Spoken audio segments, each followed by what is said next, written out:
All right, folks, we're about ready to gavel in. Again, take your seats.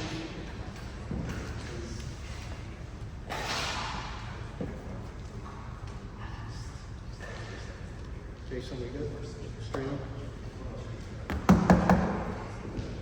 All right, folks, welcome. I'll gavel in the meeting of the November 20, 2024 general meeting of the Tampa Heights Civic Association. For a moment there, I felt like one of those politicians that forgets what city he's in.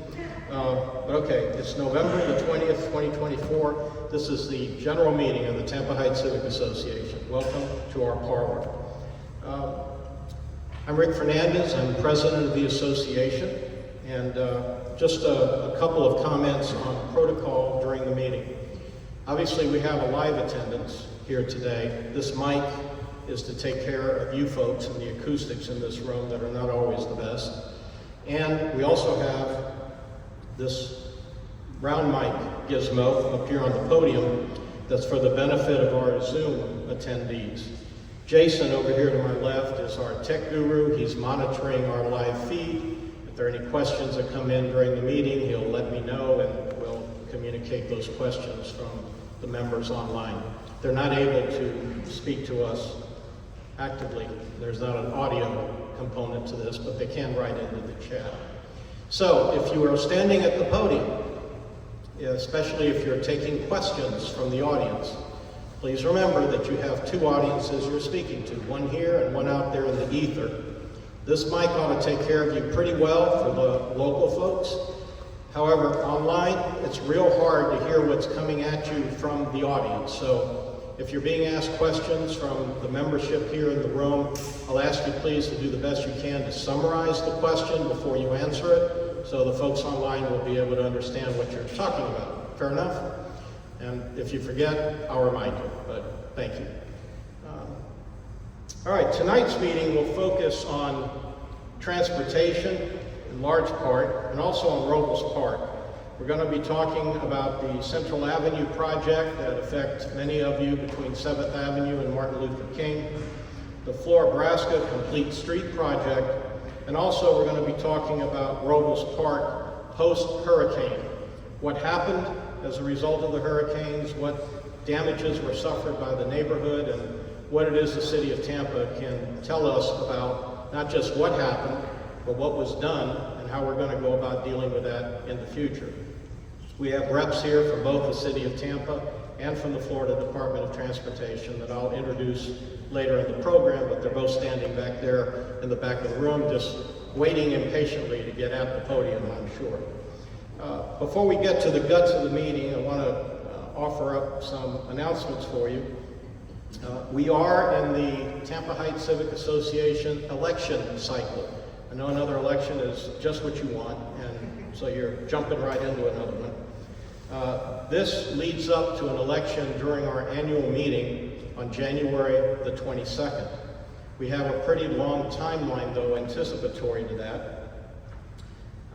And I have here Ari Fitzgerald, who has been kind enough to serve for us as the election committee chair. I'm going to invite Ari up here to introduce herself beyond what I just did, and to give you a little bit of background on how the election process between now and January 22 will unfold. Ari? Good evening, everyone. Can you hear me all right? Hopefully you can hear me online too. Thanks for coming. To keep my remarks short, I'll just say that the process started in September and all conditions up to this point have been met. This being the November meeting stage of the process, it's my duty as nominating committee chair to inform you that the committee accepts nominations until this meeting. So for purposes of establishing and closing out the slate. Because we do have an open seat, however, and because the bylaws are not clear whether it closes when the meeting starts or when the meeting ends, we're going to open it up and be inclusive and accept nominations through the adjournment or up to the adjournment of tonight's meeting. So The way to do that, if you know anyone who is interested in being considered for a position, you need to send an email nominating the person or self-nominating yourself to the Tampa Heights Civic Association email, which is Tampa Heights Civic Association, no spaces, @gmail.com. Again, that's Tampa Heights Civic Association @gmail.com. So, and just in addition to that, by the December meeting, a bio of any nominee must be submitted, or they will be removed from the slate. So that's really important. Don't overlook that. Nominees not currently serving on the board will provide a one-page bio or curriculum vitae prior to the December board meeting. Nominees not providing a bio, again, will be removed. Now, a preview of coming attractions. The election will be held at the January general meeting, as Rick said, on January 22nd. If any seats are contested, ballots will be given to eligible members at that meeting. And if no seats are contested, then approval will be done more briefly by acclamation. Details on the process will be provided at the December meeting, including how you can, if necessary, vote by an absentee ballot. So stay tuned. Our current slate now is, and a description of the offices, in case you know someone who might be interested for any seat. They are all open. The president leads all board meetings and serves as the Civic Association's chief executive. Note that nominees for president will need to have served at least 1 year on the board prior. That is, I believe, the subject of an upcoming amendment that's going to be subject to a vote. Our current candidate for that position is our own esteemed Rick Fernandez. He's been doing a great job as interim. First vice president assists the president and fills in when needed. Our candidate for that position is Kareem Young. Second vice president supports the president and first vice president. I'm told that a candidate has come forward, Janet Davis. That's THCA comment that she's indicated an interest in remaining. Recording secretary, we have 2 secretaries. Recording secretary manages meeting notices and maintains official association records. The candidate for that position is currently Taryn Sevilla. Sevilla. Hi, Taryn. Corresponding secretary oversees official communications of the association, social media, and marketing. Our candidate for that position is Ted Marcello. Is he here? I don't see him here. He's the incumbent. Is he here? He's online. Treasurer handles financial affairs, reports, and maintains member records. The candidate for that position is Billy Dobbins. He's the incumbent. Parliamentarian ensures meetings follow the association bylaws and Robert's Rules of Order. The candidate for that position is Brian Seal. We also have quadrant representatives, 4 quadrants plus an at-large rep. For at-large, the candidate is Nina Young-Green. She's the incumbent. For the Northeast quadrant, Roger Grunke. The Northwest quadrant position is open. So if you know anyone who lives in the North, and you have to live in that quadrant to be considered. So if you know anyone in the Northwest quadrant who might be interested in the position, please put them forward tonight before the close of the meeting. For the Southeast quadrant, Aaron McKinnon will be replacing Jim Hartnett, who will remain serving on the Land Use Committee. Thanks to Jim for serving and for continuing to serve on the committee, and thank you to Aaron for stepping up. Jim's right back there. Aaron is over here. And for the Southwest quadrant, Paul Rabo. And Evan Lindbergh and Jim Harden will be transitioning off the board. The Civic Association would like to thank Jim and Evan for their service. We're going to thank everyone for stepping up. And again, the deadline to submit nominations ends at the adjournment of this meeting, so get that email in. We do want to follow the bylaws to the letter. Does anyone have any questions about anything? Hey, so if someone goes for this evening, does the bio have to be submitted today, or can it be like tomorrow? I was asked whether a bio needed to be submitted with a nomination that might come in tonight. The answer is no. It does have to be in by the December board meeting. Any other questions? Yes. Other positions that have incumbents, are any of those incumbents still looking to step down and someone wants to step up? I was asked if any of the incumbents who are running again would like to step down if anyone comes forward. The answer is, I don't think so, but that doesn't prevent anyone from coming forward and contesting the seat. That's absolutely allowed and, even welcomed.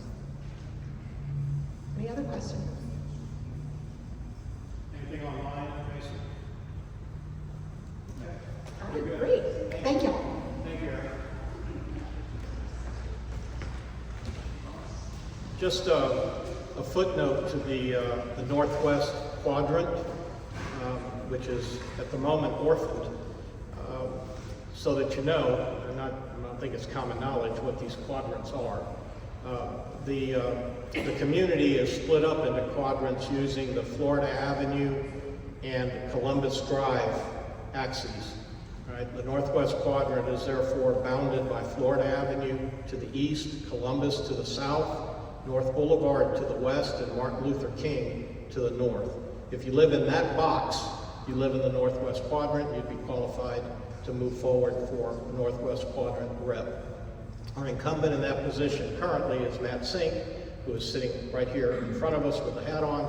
If you have any questions about what's involved, I'm sure he'd be more than happy to brief you on that. Okay, and move on. We've talked at some length over the course of really the last year about what has become known in this room as the Framework Project. This is the apartment complex that is proposed for the intersection of Florida Avenue and Columbus, the southeast quadrant of that intersection. The first reading for that project for the rezoning took place on Thursday of last week. And just to give you an update, we were present in the room. I was present in the room representing the association and our position. There were several members of the community who were there as well. We did not necessarily fall on the same side of the issue. There were opposing views out of the neighborhood.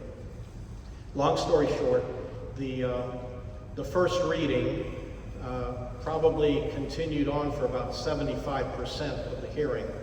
And during rebuttal by the applicant, they requested a continuance to come back on December the 12th at 5 p.m. back to City Council to continue their presentation. There were several questions being posed from the dais that I think they wanted additional time to consider, some of which were grounded in the concerns that we raised about the project, which included the location of the garage entry and exit, which is just to the east of the Columbus Drive, Florida Avenue intersection. We were concerned about gridlock there.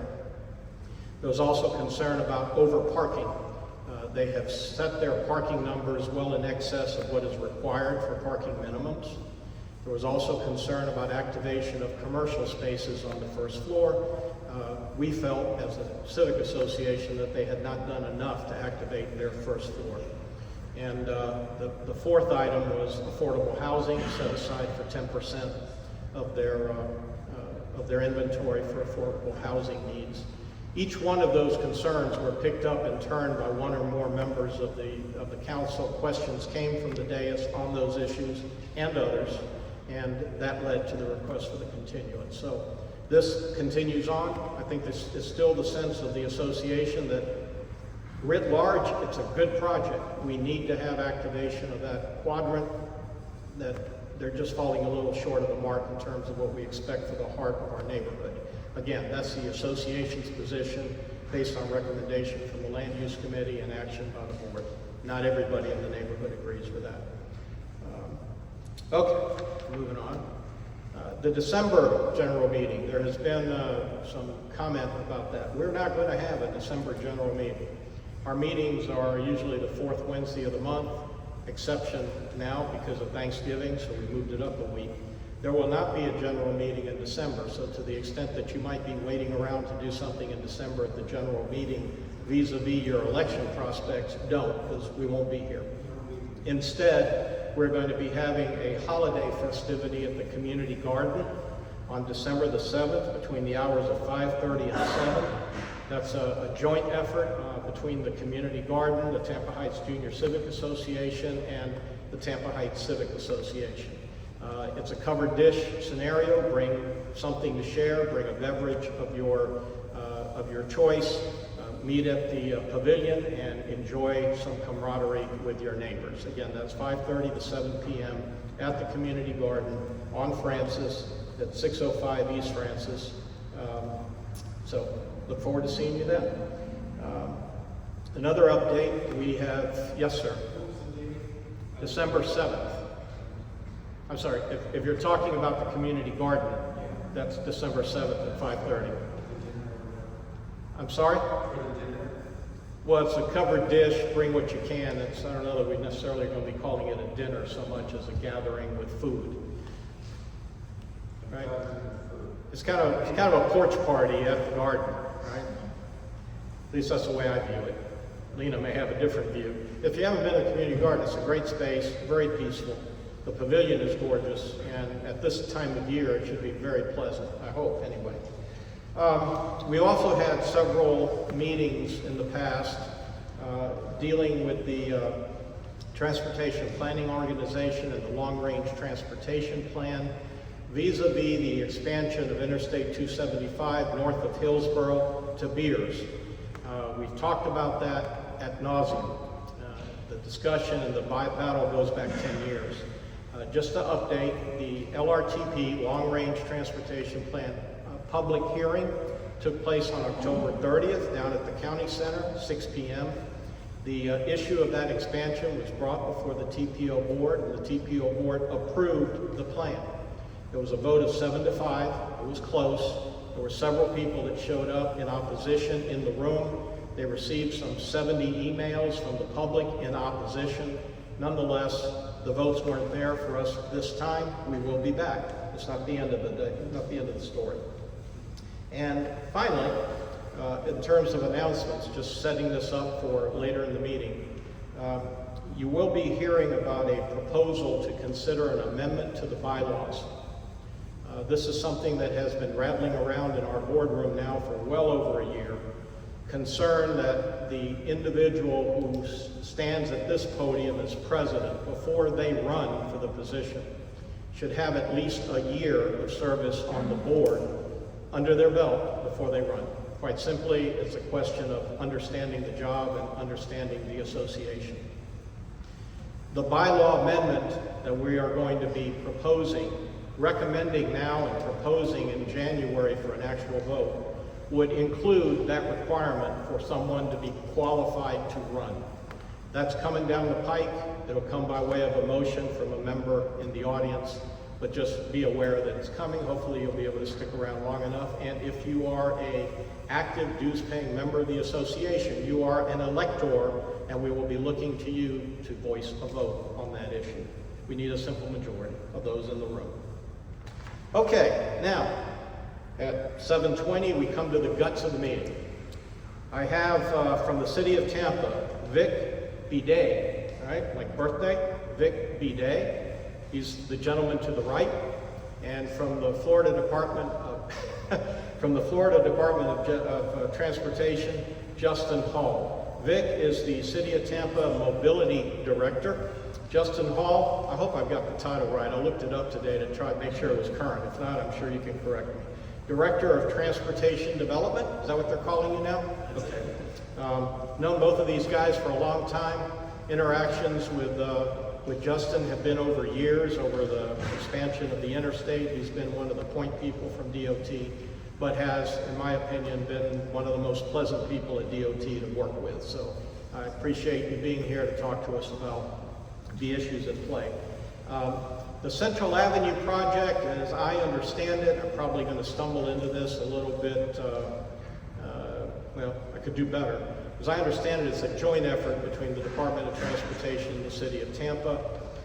Justin from the DOT is the point person on that project, but I'm sure Vic will have some information to provide as well from the city's perspective.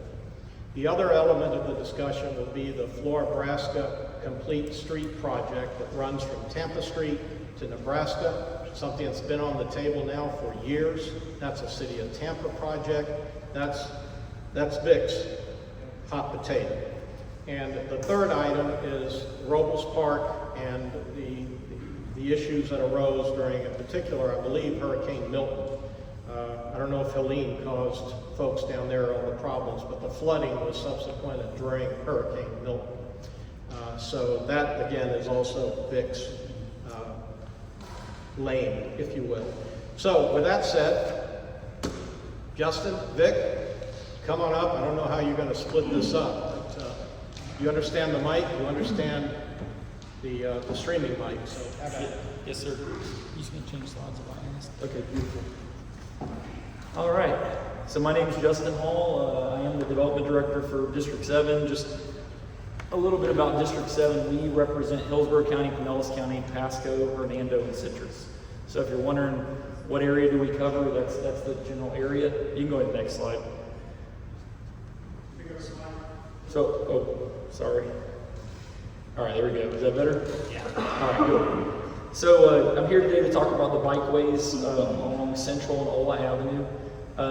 If you've been around and been in the conversation long enough, this originated back in 2015. It was part of the Heights Mobility Study, and this was really a commitment that the city and FDOT made to the community to continue to invest off interstate. And so from that Heights Mobility Study, these are two of the projects. The Florida Tampa grant was one of the projects, so just to kind of give you a little bit of background. The primary focus of this is to create a safe, comfortable environment for bicyclists to use.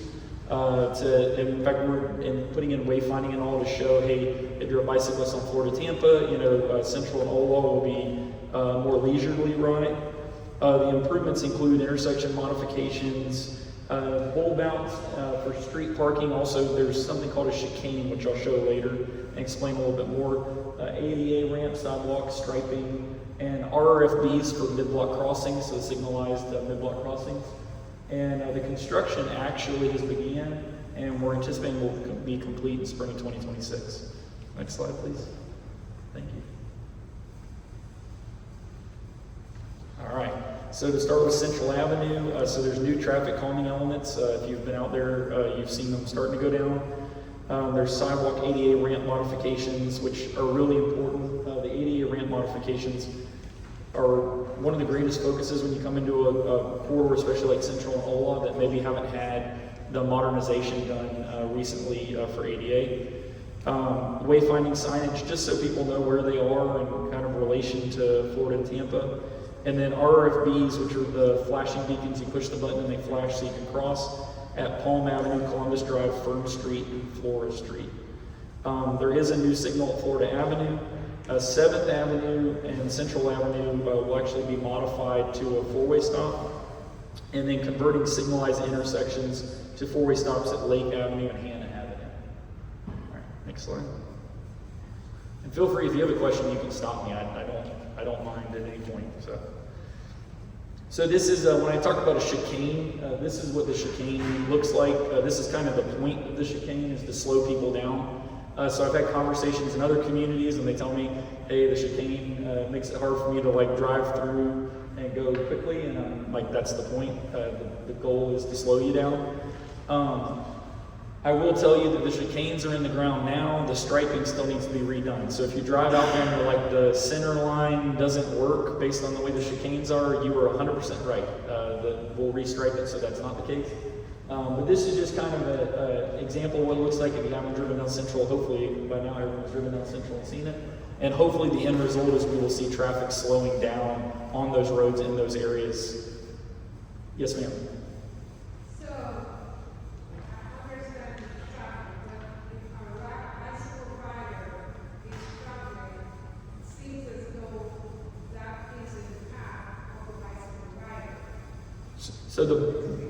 So the question of is it in the path of the bicycle rider? So the goal here is for the cyclist to share the road with the vehicle. So neither one gets any greater precedent.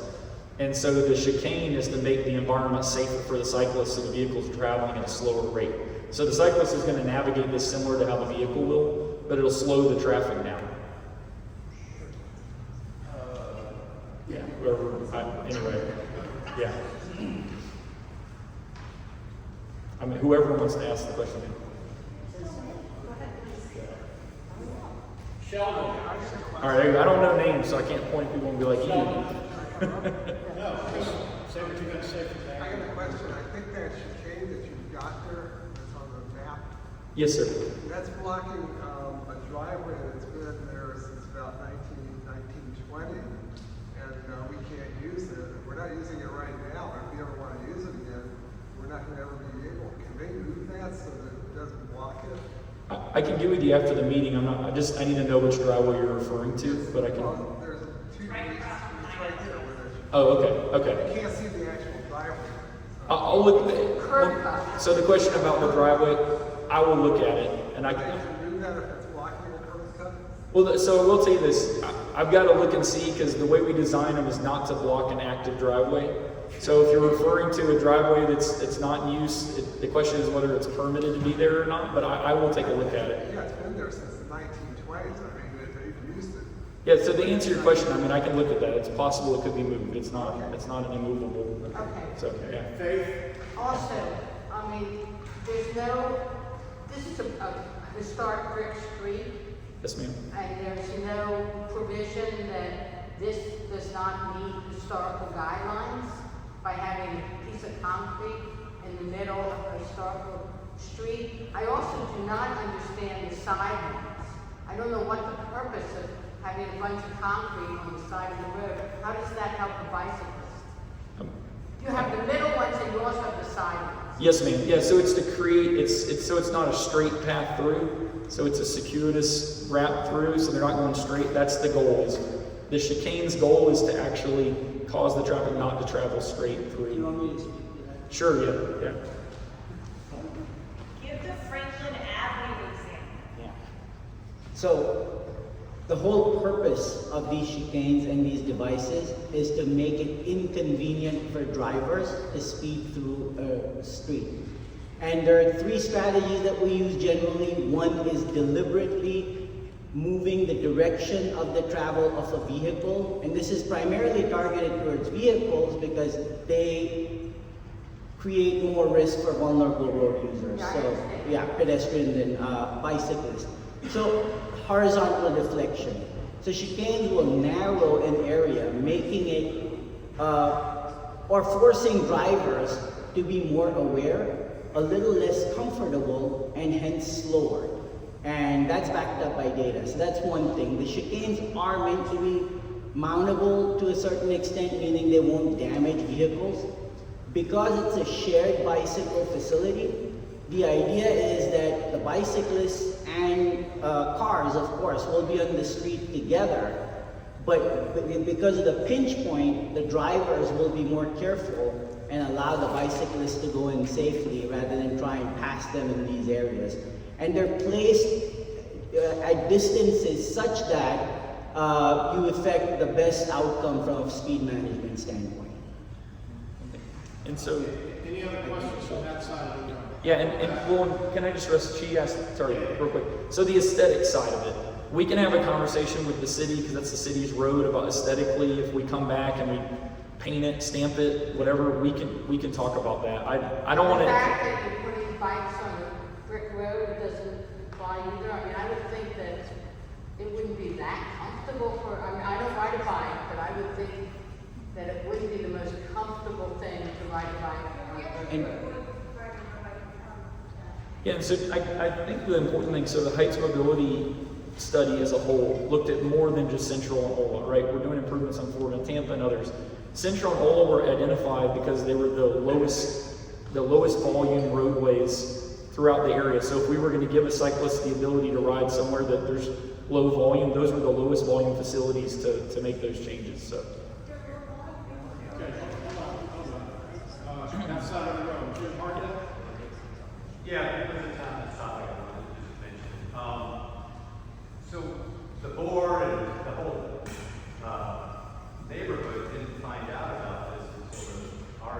was announced or put out by FDOT.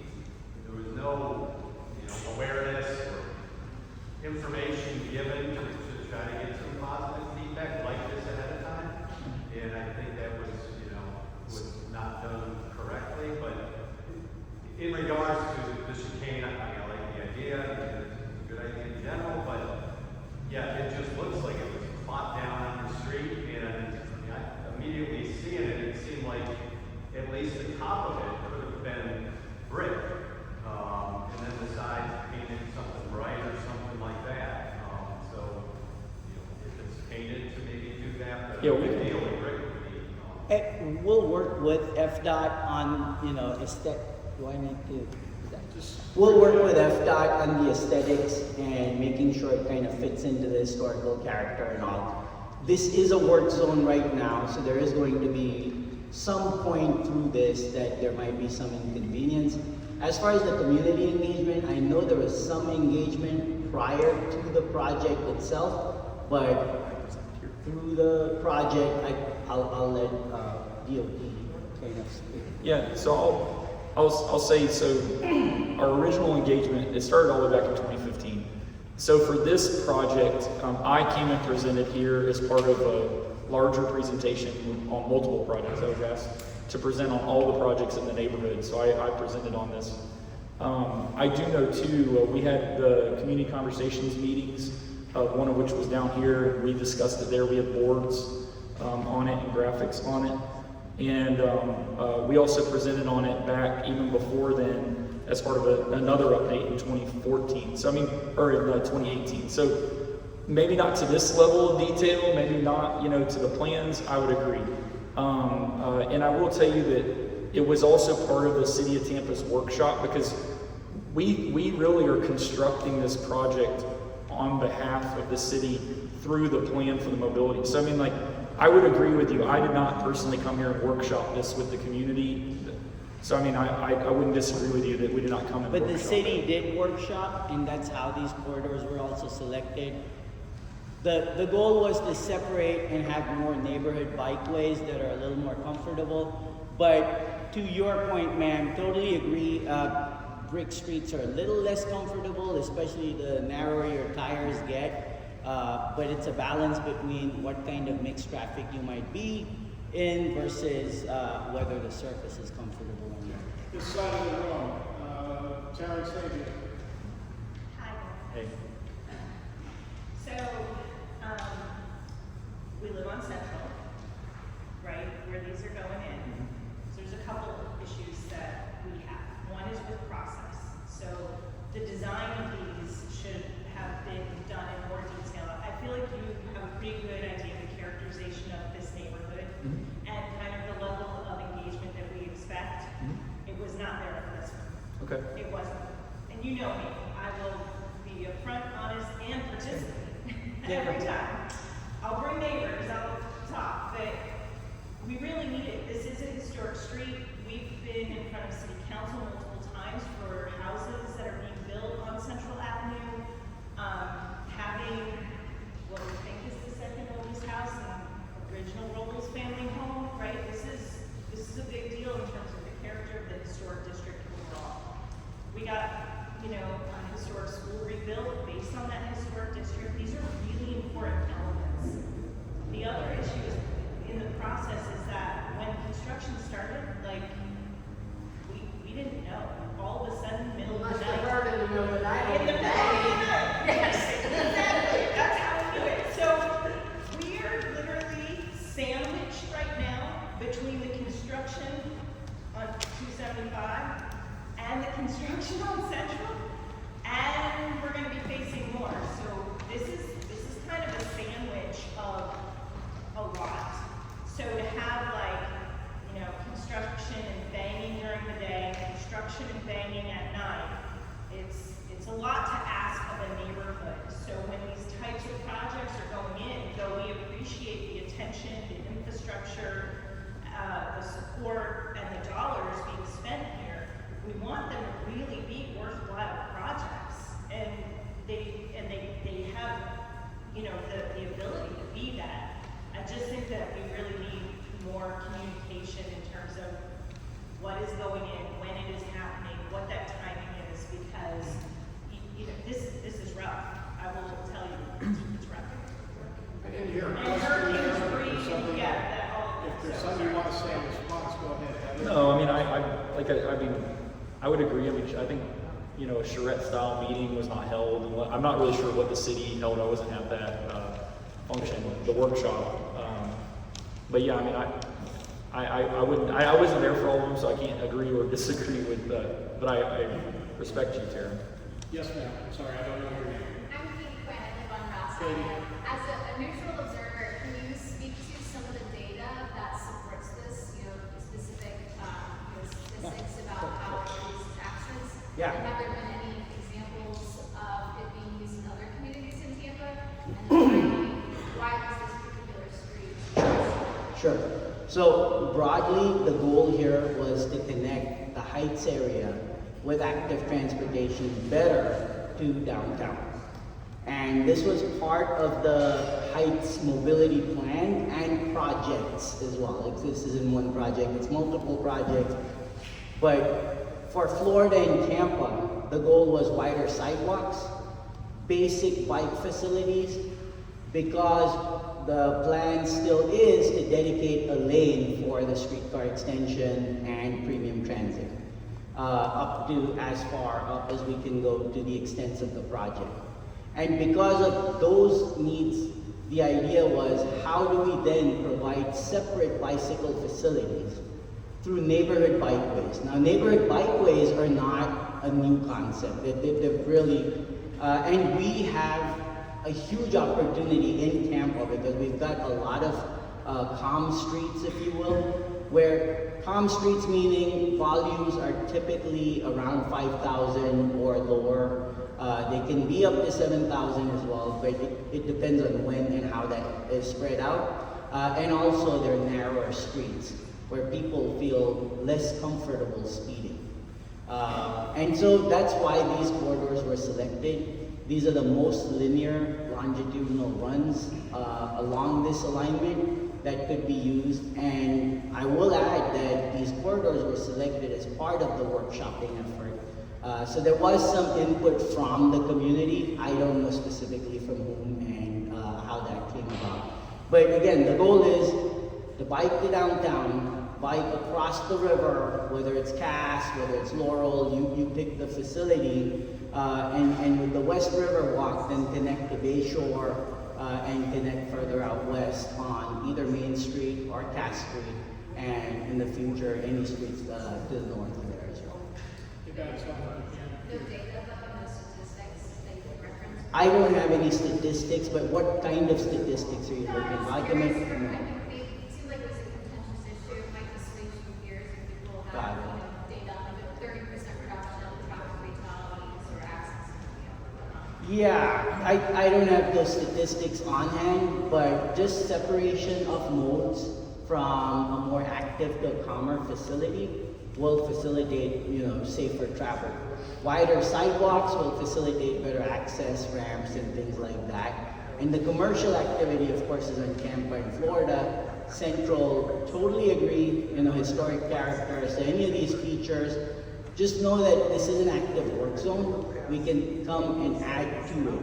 Whether it's part of this project, whether we come on the back of it, we will be sensitive to it, but it is an active work zone right now. Okay. Yes, ma'am. Hi, I'm Nicole Federica. I also live on South Lot. I'm just kind of hammering on what everyone else is sort of saying. It's odd to me that Rick preferred that would have been the first installation of one of these. I live on the south of here, portion is no longer brick. And we do have people fly through at 3 a.m. at all kinds of speeds. So it just seemed like poor choice of your first installation. Yeah. Fair enough. It'll do the job of slowing down traffic, but the character and the design, totally get it. Matt, you've had a question already? No. No, okay, Matt Singh. Good question. Is the same tree that's going to be used on OLOT when they do it? And I know that people don't understand how to drive with bicyclists, it's not like the forte of Tampa drivers. Are there gonna be like, we share the road, like painting, like striping, so people understand that they share a road? So that's the Yeah, question. and some signage, yeah, on both. Pavement I don't believe, Nice looking signage. Not deals. we will talk about the signage. And I mean, listen, the aesthetic side, like I have no objection with modifying them to make them more aesthetic. That's why I feel bad since I'm not providing feedback, but I'm just kind of taking it in because I'm like, I don't mind doing it. I just don't know what to tell you. I can't be like, yeah, look at this picture, I'll do this. But it's something we're willing to do. I got 2 questions from online. Well, is Ola gonna get these? Oh, sorry, Ola does not have chicanes. Ola has the speed cushions, correct? Yes, Ola does not have chicanes. Adam, first, Speed bumps, like rounded. That's what's speaking. Just, you said there was been, just wanted to understand where it's really talking about connectivity and continuity going on Central. And I think Central, it's a great gradient of going through Tampa Heights and continuing to Stonewall Heights. You talked about, but the big piece of the problem is getting across the big intersections. So is it going to be a crosswalk at Columbus? Yes. Like that, a little bit. Yeah. For 15 years. Yeah, At least 15. and so, I mean, for the broader conversation too, because I think this is important. So when these, because I actually was around back when we were doing the Tampa Heights meetings, the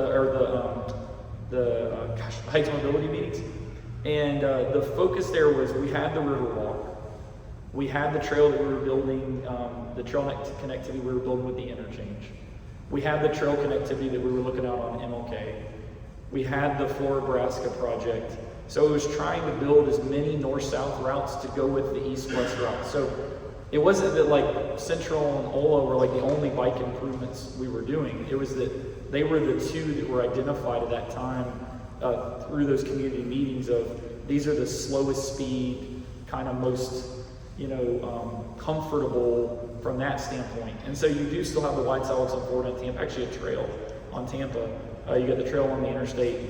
So just know, I mean, this is honestly, it's kind of a historic investment for a neighborhood to get this much investment in bike ped, complete streets in the Tampa area and really even in the state as far as what we're doing. I can tell you, I am the envy of other districts that we are doing this kind of massive investment between Florida, Tampa, the trails on the interstate. I mean, that it's pretty unheard of. But I understand. I mean, I hear the concerns as far as the aesthetics, the driveway. I mean, those are things that we can look into. I just don't have a solution right now to tell you that's what I'm going to do. do we have any other hands up here on the right side of the room? Before I go online, Shelley? I got a question. You said here that you had rolled outs for on-street parking. Yeah. The problem I've got with that, this is a narrow street, and if you go between Palm Avenue and Columbus, they park on both sides, and you gotta go down the middle, so I don't know how you. It's not in this. Those are not in this area. It's near Hannah, and it's a little bit of a different section there, width-wise and everything. So there's not gonna be any parking in this park?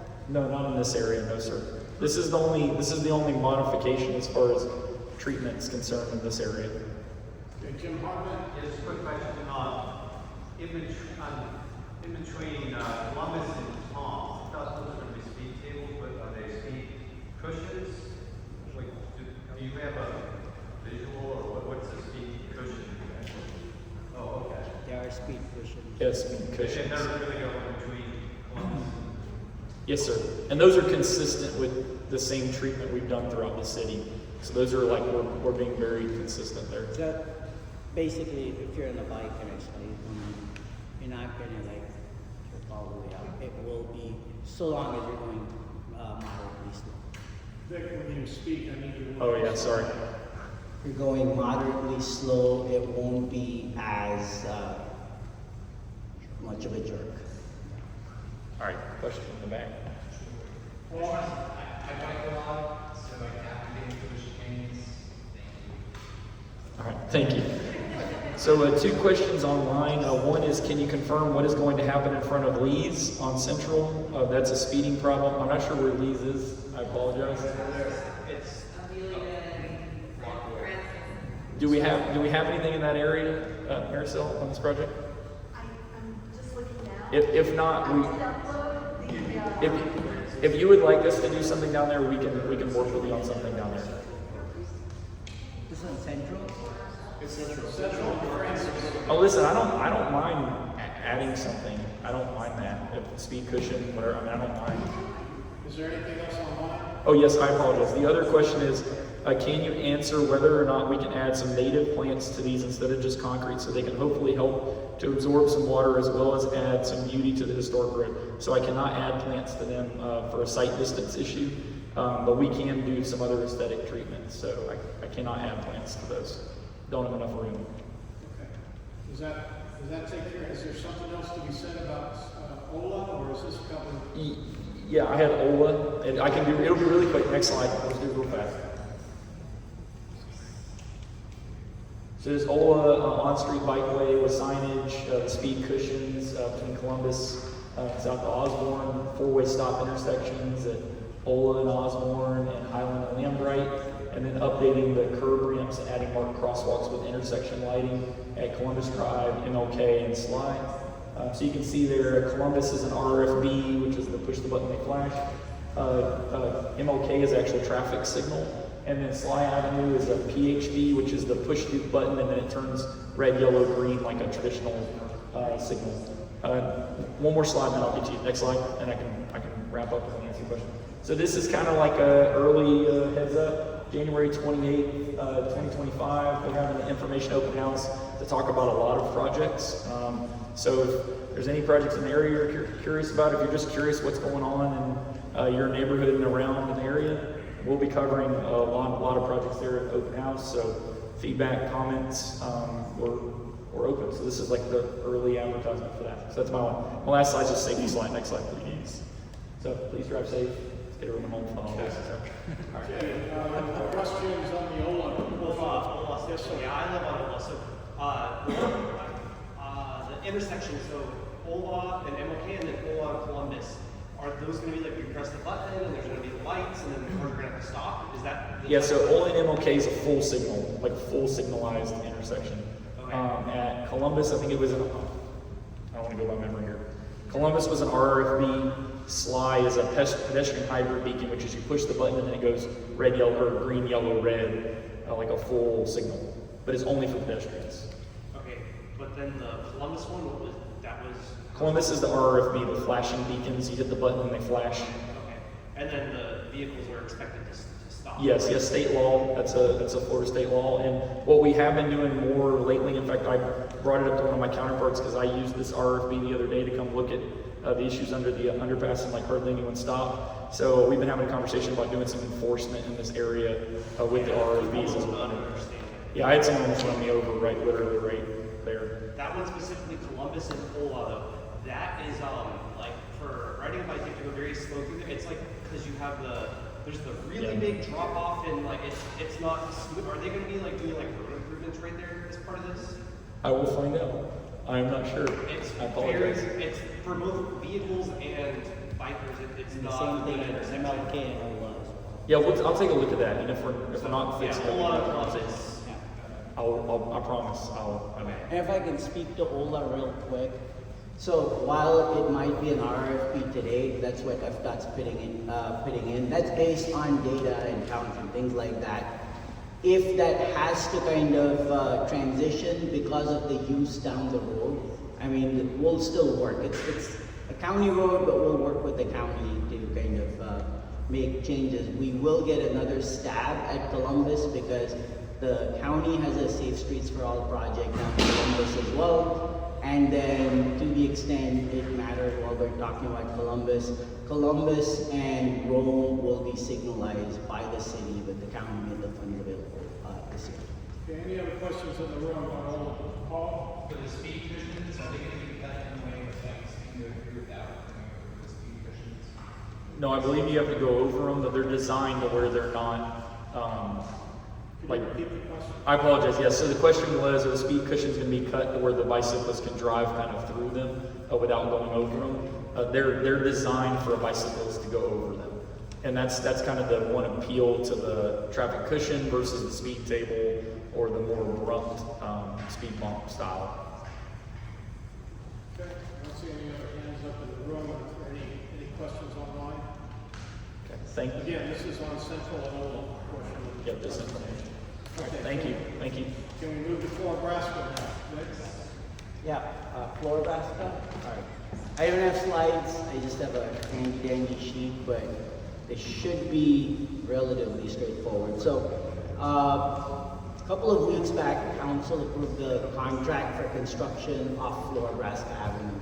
A quick background on Floribama. I think some years back there were slightly loftier plans than what you're going to see on Floribama, to do like a two-way cycle track that was raised, etc., etc. That was predicated on a different financial scenario. Today it is a different financial scenario.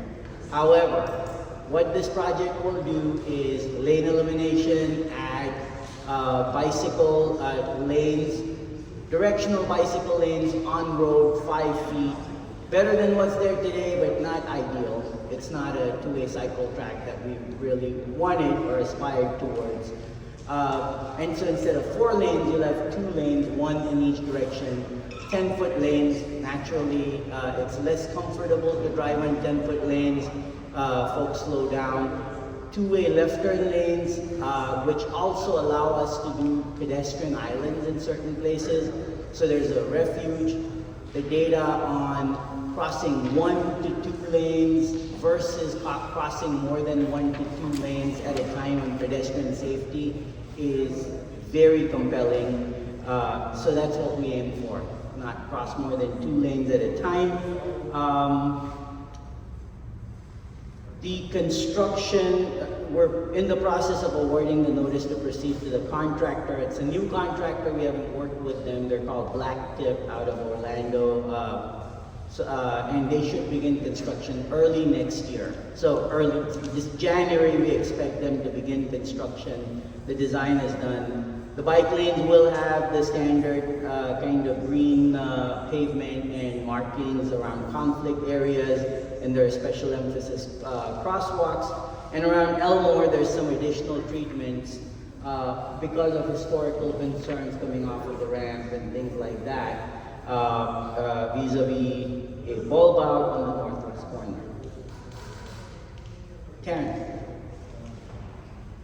Is it possible to see the design before construction starts? I mean, you know, with the chicane, I feel like we have a central median in some parts, but it might have been a better solution in terms of meeting multiple goals that the neighborhood has to do wider pieces on the sides that would function more like Franklin does, that true chicane where we could have planted in them because they would have been larger. So I'm just wondering if that's possible, because like I hear pedestrian refuge and I have visions of Fletcher in my mind. I have visions of streets where you don't feel comfortable in a refuge. Because any street that requires one typically means it's not a great street. So, Floribama has an opportunity, even with a lower budget, to be a great street. And I don't want to miss another opportunity for the neighborhood. So we'll share plans with you, but here's the deal. We did have a workshop. It was about a year ago. And you know how long it takes to get a consultant and get a contractor and all that. So I know, but we never get, like, once there's an actual design, that, we do the workshop to give input, but then it goes to design, then we don't have any more. It was the same elements of the toned down features and all of that, but yes, I will make a note to send across the design plans. And given the context of Floribama, I mean, this is better than what's out there right now. It definitely isn't what we would have liked, from the ultimate perspective. So I have a question. I heard as part of this project or something that there was drainage improvement that we're not getting anymore, if that's correct. Tampa Street. And is this going to be where you have to bike through the area that's going to be flooded?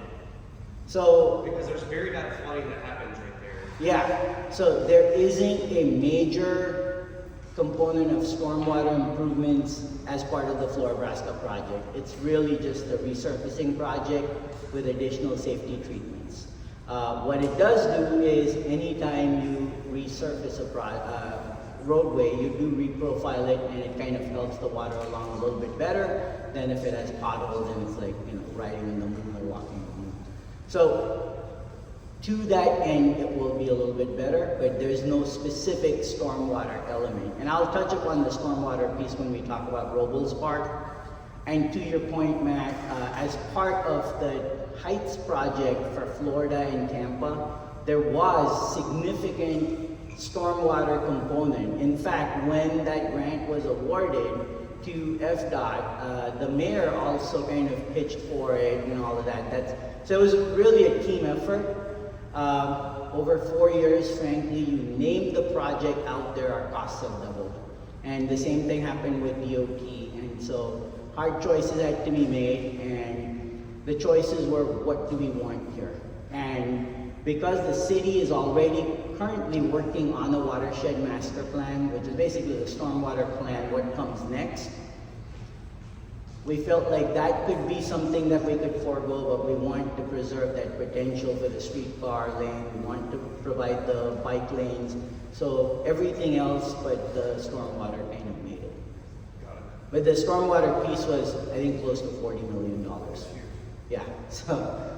Any other questions on the left side of my left over here? Yeah? Taryn, question? Yeah, just one last thing, when the water department was out on Florabraska several months back, we had, issues with one of our local businesses where King State, access, and they have since closed. Mhm. So this is definitely detrimental to the neighborhood. So I just want to ask that there's some type of mitigation that happens, or, for any other businesses. I believe King State filed a claim. I don't know what happened with that, so I couldn't speak to that. Generally, any business can file. They can also get potential business loss insurance products and things like that. But this is a standard resurfacing project. It's not subsurface, so to speak. So I don't anticipate those kind of issues. Are there any questions online, Jason? Okay, I have a question. This has to do with the 275 exit ramp. Yep. On Florabraska exit 275 south. Yes. Going back to Cal Hardy days. And before Cal, Milton days as Yeah, I was well. probably still going through puberty, but nonetheless, there were discussions with Cal over the course of the last 4 or 5 years about what was going to be done at that intersection of the 275 exit ramp and Florabraska. Sure. And specifically the use of a pork chop, which I understand is intended to divert traffic to the east and west Yes. to avoid traffic coming straight across Florabraska. Right in, right out, that's it.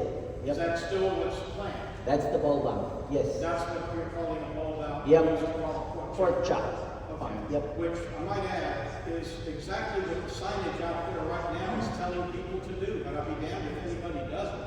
Yeah. They come straight across Florabraska. And that's where that raised treatment really helps. Yeah, but interstate speeds, when they come across Florabraska, they hit Elmore, which is residential, 45, 50 miles an And the hour. hole in the corner Routine. that was, yep. So you're telling me now eye to eye that there's going to be a diversion thing Yes. there. I reviewed the plans this morning, so. So there is no straight through Florabraska on Elmore in the works here. Here's the deal. So there's a description here as well. Proposed pedestrian haven island to create right-in, right-out only on the southern legs of both Elmore, Taliaferro, and proposed bulb out on the northwest corner of the northern leg of North Elmore. Yeah, that's clear as mud to me. It basically means that's kind of, All I it'll want to help with know, that, yeah. if you come off of the interstate at 275 at Florabraska going 50 miles an hour, and you decide you want to go straight through, there's going to be something there to keep you from. correct, yes, You're going to have to go east or west, go to Nebraska, or go to Tampa Street. yes. Whatever. Hold you to it. All right, any other questions here in the room? Again, this is on Florabraska, we still got Robles Park to go. Adam Fritz. My My name is Adam Prince. I'm also on the land use committee. With the,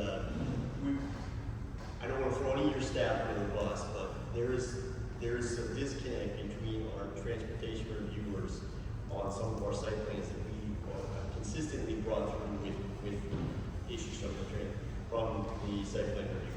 So I think we had a meeting to talk about specifically the project that was on Columbus and for the Florida project. And we met with the transportation reviewer and we mentioned the heights mobility study and he said, I've never heard of that. That seems very interesting. I really would like to know more about it. So we sent him the study.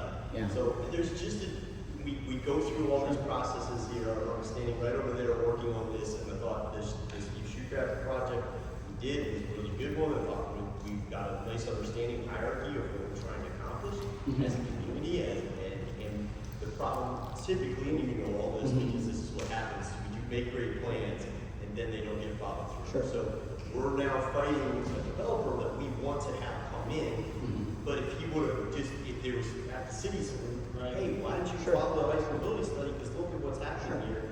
You really should shift these things around so it's working with the plan. Sure. So I appreciate all the effort that the planners do and you and your staff. But as we get studies done and there is intention from the neighborhood, this is what we would like to have happen. The reviewers of these specific site plans need to see those things in context so that they are telling these developers, hey, the neighbors already waited on this. We have a plan here. You need to make sure you're following our plan so that we don't have to go down these roads and then everybody wastes time. Right. You know, And sometimes, yeah, these things fall through the cracks, especially when positions change hands and things like that.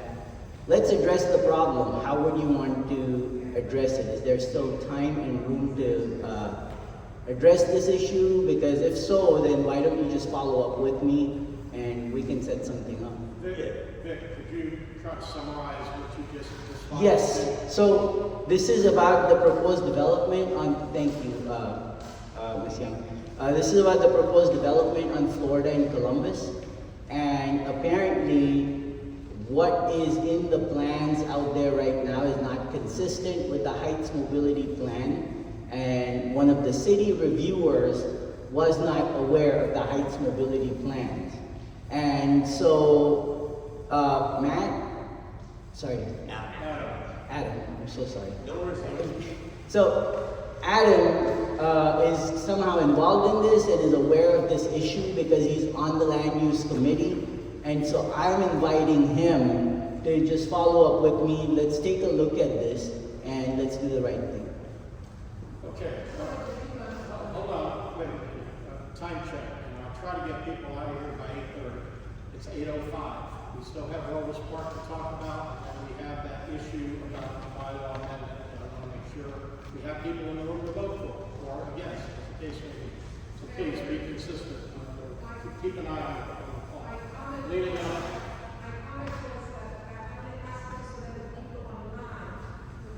Understand? Yeah. Okay, anything else in the room? Anything online? Okay, can we move on to the park? Sure. So may I start with what specific questions there were, concerns there were with the park? What do you want to hear? So this is useful. Kareem Young. So I live right in front of the park, and Hurricane Milton came probably Thursday, Wednesday morning, then late Thursday night, late Wednesday night, early Thursday morning. And I tell you, my experience was terrifying because what we noticed is something. I've been living there back and forth for maybe about 35 years. And what we noticed that night was something that we never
Sure. So just 1 block behind us, the electricity was on, excuse me, there was no drain, there was no flooding, but we had to wait days, at least 4 days before that water was removed.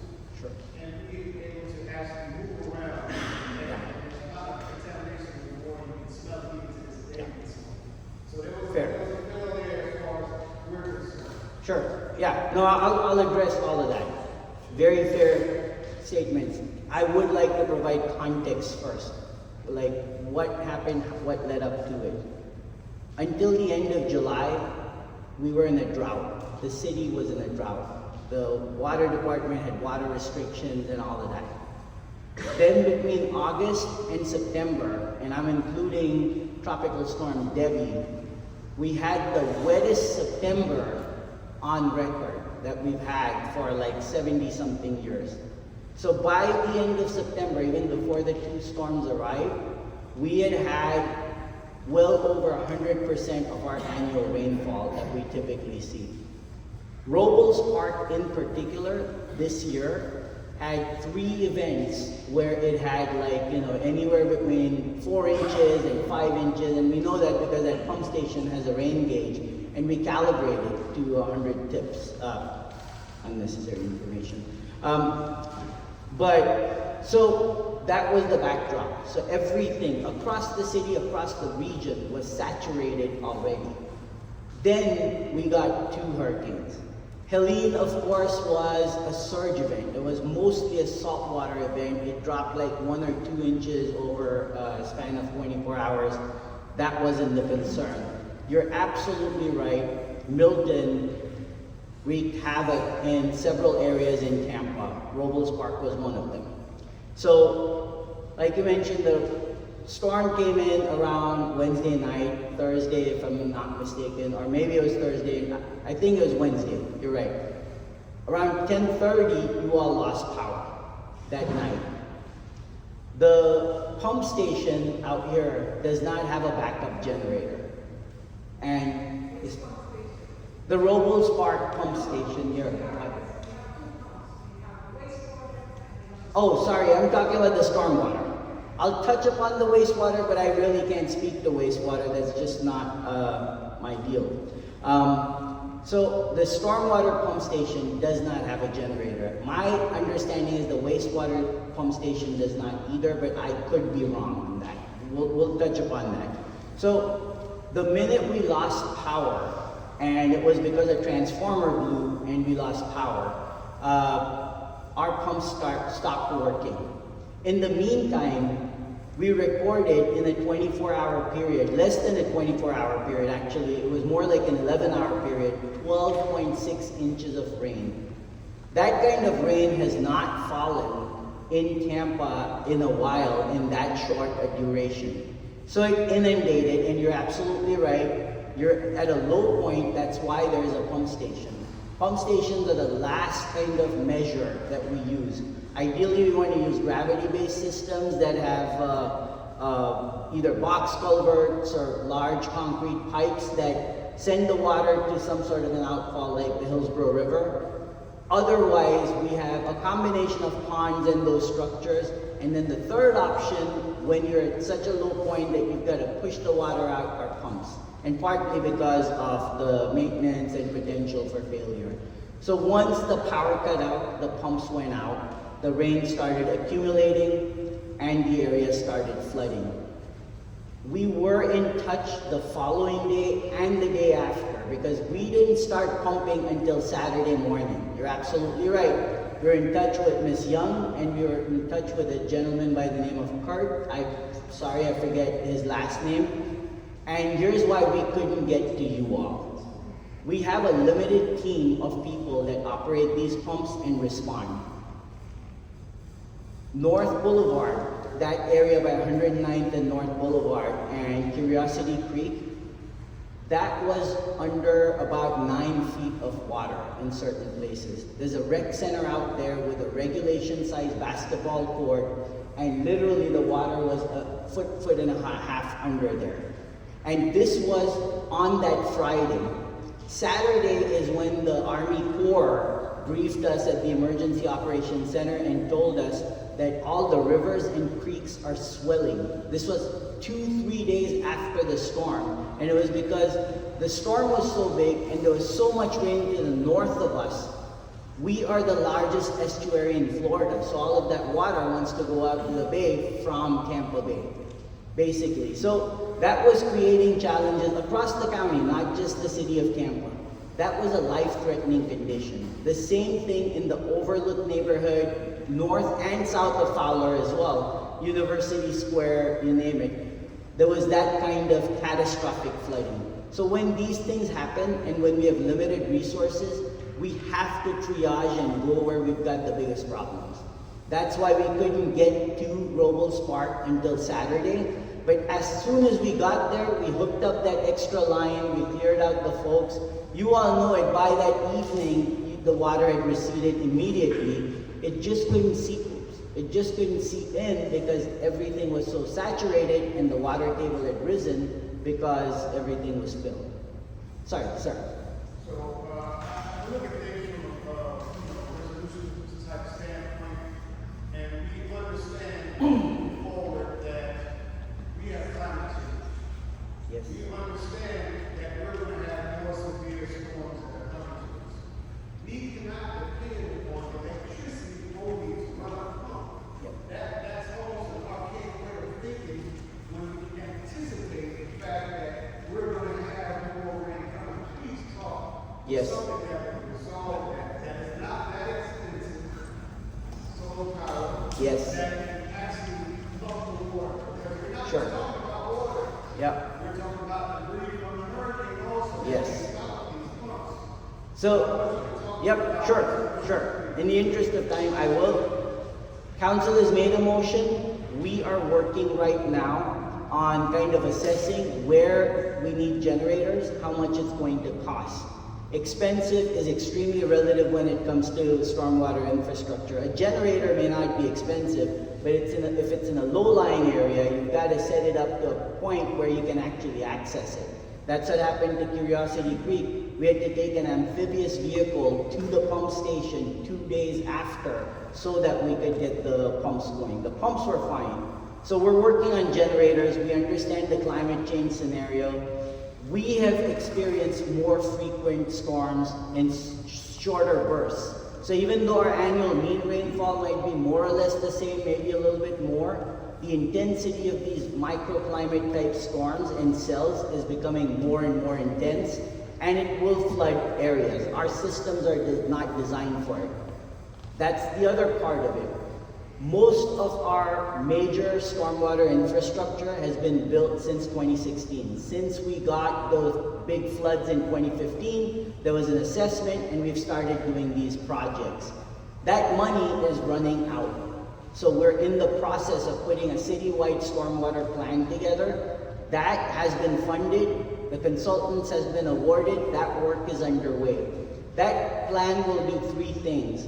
One is it will give us what projects, it will model every single basin within the city of Tampa. That's the first thing, which gives us some downstream credits to improve our community rating system and potentially reduce flood insurance rates by 15%. It models every basin within the city. That's the first thing it does. The other is it puts together what capital projects we need in light of the latest available data from NOAA, from sea level rise data, you name it.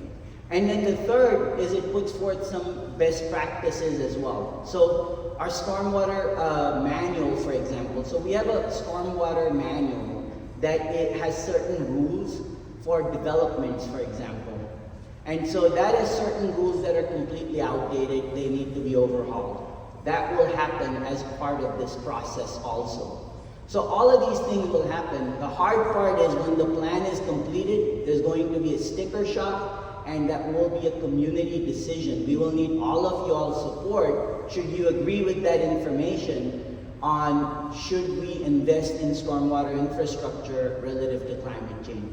That does not preclude the generators, because that will happen no matter what. We need generators relative to that plan. They're not that expensive. I can't give you a schedule yet, But by January, we'll be submitting a report to council that says, more or less, here's how much these generators are gonna cost, and that's the first thing we should be doing. We also need to invest in maintenance. That's important because we have a service assessment that we all pay in our property taxes. Ma'am? I worked for Pinellas County government for 35 years. And the thing that I could not understand is there does not seem to be any type of contingency planning as to if this happened, then we would do this. My example is when we had the recession in 2008. All the governments were just based on property taxes are going to go up because home values were going to go up. There just doesn't, I don't understand it. I don't understand, we may never even have to use this contingency plan, but there should be something that if something happens, this is how we're going to handle it. There is. It's called Fund Reserve. And the City of Tampa actually is one of the few cities with a very healthy fund reserve, 23%. Our pension fund is also funded to the tune of 89%. No, but I'm also talking All of about, our utility ratings, bond ratings, which reduce costs for the community, are very good. So those are the contingencies. In terms of plans of if this happens, here's what you do. We did not have a plan for 2 hurricanes hitting within 12 days. but you should have a plan for if you lose electricity. That's all I'm saying. Not that you're going to have 2 hurricanes within that period. Right, that's it. That's all I'm saying. Opposite of the page. Okay. Right, Lena? So 3 things. One is, we've been in our roles for way about 50 years now. And I want to, this is bad, but I want to commend this city because all the years we lived there, you would have the storm or the rains come through and we have a flood up to the street level. You all come out and make fix the pump and in 10 to 20 minutes, all that flood will come out. That has happened over all those years. So I want to commend you all for that. The next thing is that this is an unusual event and I know it's going to happen again, as Kirby said. One question I have is, we have stormwater there, we have wastewater there. How many parks have storm and wastewater? Because if I look at what we're going to fix, how do you fix both waters are mixing and the smell and the way the plants still look today? We think there's some kind of contamination in there and we think there's contamination from the city that's saying when the wastewater and the stormwater mixes and it rises and it goes into our houses, what do we do about that? And then the third thing is we cannot believe that the impact of the Department of Transportation continuously paying people for putting vehicle coverage over that vast amount of land and the water has to go somewhere and we're down in this valley and we get the impact from that water from the Department of Transportation and there are more roads that are being built. So I know that's not yours, that's yours, because we feel like you all have that responsibility to us and the heat islands that are right there, that contamination that washes off into the pond where our children go to fish, that's just not acceptable. So Yeah, so let me address the water and wastewater and stormwater systems. Usually, where you find pumps for stormwater, you'll also find wastewater pumps for the same reason, because gravity systems are not possible. The city's system for wastewater and stormwater is separate. It's called the municipally separate storm sewer system. We are tested and audited on that on an annual basis. There's a permit that we have to work through with DEP, with the county, and with the feds as well. So that's an annual thing. It happened many decades ago, so it's a good thing. When you have storms and you have pumps that don't have generators, and we're by no means the exception. In fact, I would venture to say that the city of Tampa fared apples to apples better than a lot of other areas in our region in general, for various reasons. But when stormwater pumps fail because they don't have generators, there are wastewater pumps that also fail without generators, and that's when that waste or sewage may enter the area as well that is flooded. That happens, that's likely happened citywide, it happened here as well. We did test the water here. I got with the water department before we came here, and I know for sure that the levels are good. What they mean, that's just not my area of expertise, but we tested for chlorination and nitrite, and we had a total of 2.4 CL2, and it's green. I'm assuming, not assuming, I've been told it's good by our water manager. And the nitrite level, mercury per liter, no, milligrams per liter, was 0.017. So that is also good. This came from our water production plant manager. So this testing was done after Rick reached out and said that we're concerned about the water. Can you test it? And can you make sure it's good? So the park is good to use. And it's been several days. We've had several days of sunshine as well. So the park surface is also good to use at this point. Any other? Yeah? There's a question online? Okay, the question is, does the city have a public-facing GIS map that people can look up to see what infrastructure they have, pump station, generator, etc.? Also, would Robles Park be FDOT responsibility? That one is a no. Robles Park is the city's responsibility. It drains I-275, but the interstate does have mitigation for stormwater. GIS map that shows all of the infrastructure public-facing, I don't think so. What we do have, I know we have an internal one. We call it the UMAP. I don't know if it's public-facing. We have a CIP viewer that shows what projects are going on everywhere. And there was one other thing that I wanted to mention. Yes, on data, the gentleman had asked, that you'd mentioned that there were failures and that something had happened with the pump station. Oh, the ponds. Were the ponds pumped down or not? They were pumped down. They were pumped down. When we pumped them down, some ponds we pumped down till what we call the fish's flop, not a politically correct term. Some of them are pumped down only 2 or 3 feet or below a certain level so that it still maintains positive pressure. That's what happened in this case. If you want to see the data, look up tampa.gov/hurricane, and under there's a link called stormwater information or something like that. I'm pretty sure it's stormwater information, and if you click on it, you have charts from all pump stations in the city. Those charts come from our SCADA, and we've also added some comments to interpret what that data means. And you've got a timeline by day of when what happened at that pump station, and you will see a point before the hurricane on Wednesday, around noon, if I'm not mistaken, when we will see the pond level come down by a few feet and then rise up again as the rain picked up. That was us pumping down the pond. So that we did, that is a protocol. Again, that's not a common protocol. Not every county and city does that. We do that, and not every county and city in our region has an assessment for service, which does the mowing and all of that, ditch maintenance, and an improvement for capital projects. Okay, Vic, I need to bring this in for a landing. All you. Sorry, Chairman. Catch him on the way out. I did have a rather lengthy email from one of my neighbors that preferred to remain anonymous.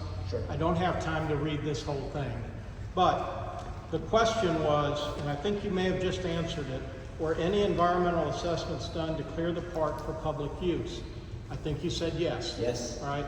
This is coming from someone who has 2 children and is concerned about taking their child to the park, Sure. using the playground facilities, crawling around on the ground, on the grass. So you gave us some statistics, which for me, again, as I said earlier, kind of clear as mud. But Same here. I'll be okay, so that's honest. Yeah, really my that's not my question is now, wheelhouse. who is responsible for the data that you read to us? Who is that The individual? water department, John John?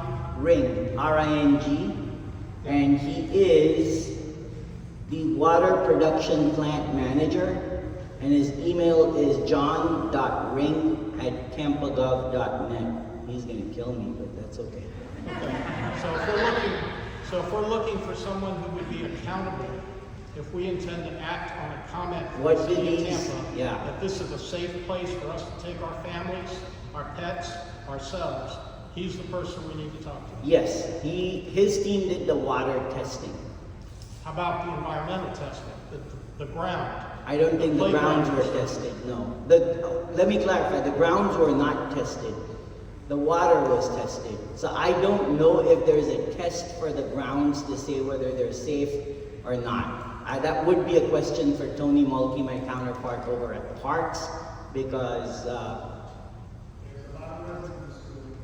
Okay, well. I understand, absolutely. I mean, and this situation is not unique to Robles Park. This is the entire region because this happened everywhere. So I get the anxiety, I get the concern.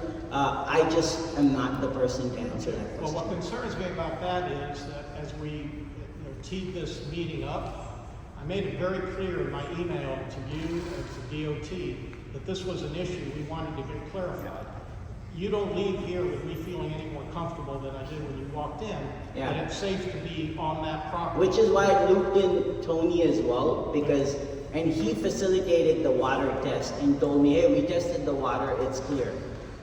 It does not say it's grounds. That's not enough. And so I can't, yeah, so I don't want to mislead anyone. We haven't tested the grass. We know what we don't know. Yeah. All right, Karen, you're holding up flashcards. What's that?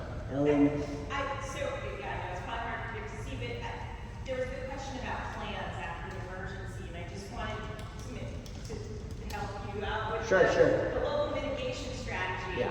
right, which is countywide, emergency management, and that lists at least 25 different hazards and how we respond to them, but also the PDRP, which is the post-disaster redevelopment plan, yeah. which also talks about those things. So there are plans in place, so with the contingency funding and things like that, there's a direction to go. There is, yeah. All 6 counties in Tampa Bay will actually be coming together to do a large-scale debrief. Exactly. December Thank 2nd. you for that. Appreciate the assist. And we're constantly in touch with FEMA through the county's EOC and all of that with this as well. So I was thinking more tactical, but absolutely. Thank you. All right, thank you, thank you.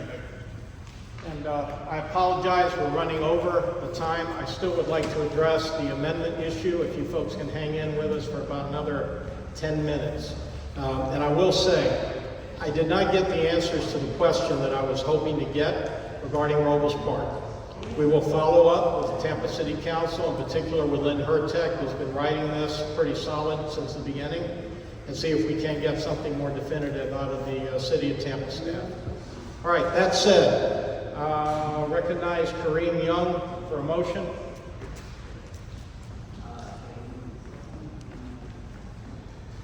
Hold on a second. Could we keep the background discussion down, please? We need some attention here to the motion.